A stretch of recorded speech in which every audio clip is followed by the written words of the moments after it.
Hey kids, my name is Roberta Peel from Oregon Trail Silver, and today we're going to go ahead and discuss disc cutters from PePe Tools. These are available on my website right now at OregonTrailSilver.com. Right now I have two of them. We have the standard round, and then we also have the oval cabochon disc cutter. So one of the things that I really love about this is that it's actually clearly marked all the way around what sizes that they have, from 1/8 of an inch all the way up to 1 inch on the round one. And then if you look, set this here, and then if you look at the actual holder itself, it's also clearly marked.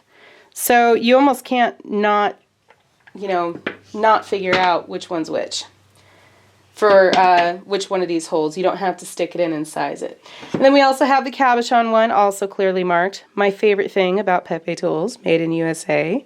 One of them. The other thing as well is the is operation.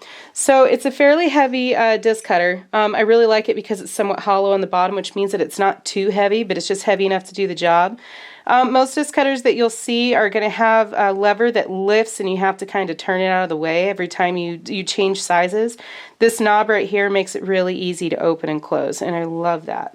So this right here also has a multitude of sizes. There are 6 sizes for the cab cutter.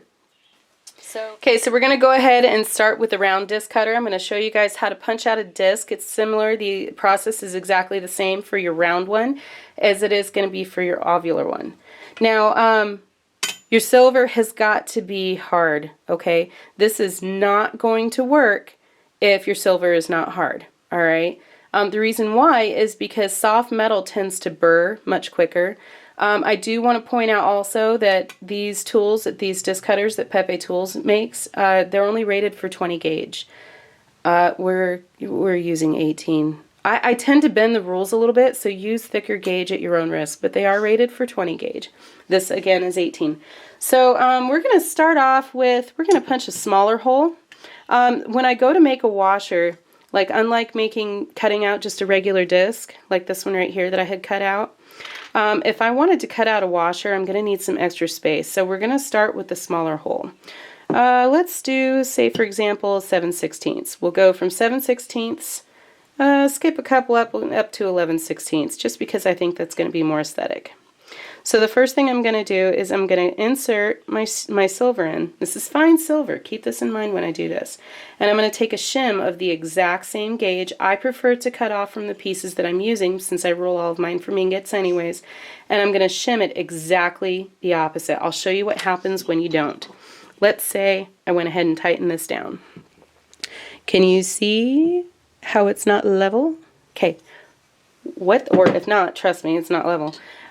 What that is going to do is it's actually going to cause your punch to list a little bit, and it'll dull your punch, and that's not good. Even though these punches have a 7-degree cutting angle on them, and they're designed to slice and shear straight down, or shear down, starting from one side onto the next. I mean, it's great for optimal cutting. However, if you don't shim this and then you tighten it down, it's going to list a little bit to one side, and you can ruin your tool, so don't do that, okay? So we're going to make sure that we have plenty of space. If you so feel the need to, go ahead and mark them, okay? But always start, when you're cutting out a washer, for example, always start with the smaller hole. 7/16, I'm going to reach over and grab my 7/16 inch punch, and I'm going to use some PePe lube. And I'm just going to give it a little grease. It doesn't need a whole heck of a lot. What this is going to do is it's going to ensure less friction. Now my husband says that I strike like lightning, which is why I love this tool so much, because of the knob in the center. You notice that I'm not torquing it down. I don't need to really pry on it. All I'm doing is closing it down a little bit and getting it a little finger tight. The reason why you don't want to clench it down so much is because A, it can get stuck. You know, greater chance of ruining your tools if you impact that and it's really, really tight. Also, if you don't have it shimmed and you tighten it really, really tight, then this tool right here is not going to go straight down. It is going to tend to list and probably catch a little bit on the bottom part. Alright, so now that we've gotten that all done, you've got your hardened silver. Again, I roll mine, do not anneal it. I've got my rubber mat. I've used my PePe lube on the punch, and I've finger tightened it down with a shim exactly opposite, so that I know that it's going to cut evenly. And oh, Yeah, the knob. My husband says I strike like lightning, which is why I always break off the ones with the handle. So anyhow, I'm going to get everything else out of the way. Couple quick punches. I'm going to lift this up, pull my pieces out, put my punch back because I'm anal about that, and check this out. There's almost no burring on that. I mean, it's always going to have a little bit of an extra sharpness on part of it, but even for 18 gauge, for me cutting a piece of metal that's too thick for their rating, I love it. It's beautiful. So we're going to set this aside and probably use it later on for something else. Now, let's move up to, let's do 11/16. Okay. You are going to find that your centering punches are going to be, you want to make sure that when you do this that you're not cutting like terribly thin washers. So you're going to find that you have one less center punch than you do cutting punches. That's the way that these are designed, my children, and that's okay.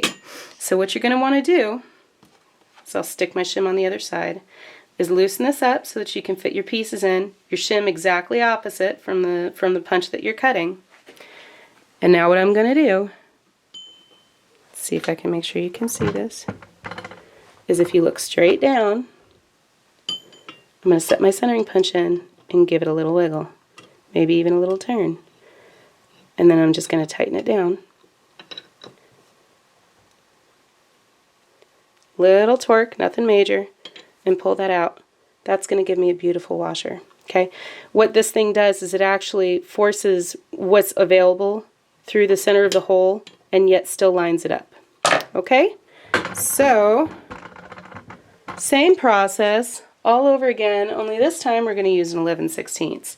We're going to go ahead and lube it up. It's shimmed, it's on the rubber mat. I'm going to give it a couple strikes, maybe more than a couple.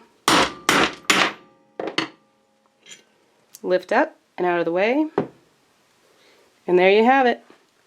A nice, cute, adorable little washer. These are great. You can solder a jump ring onto them or punch a hole in them, or two holes. You can dangle things out of the middle of them. You can make them bigger or smaller, and you can stamp around the outside of it.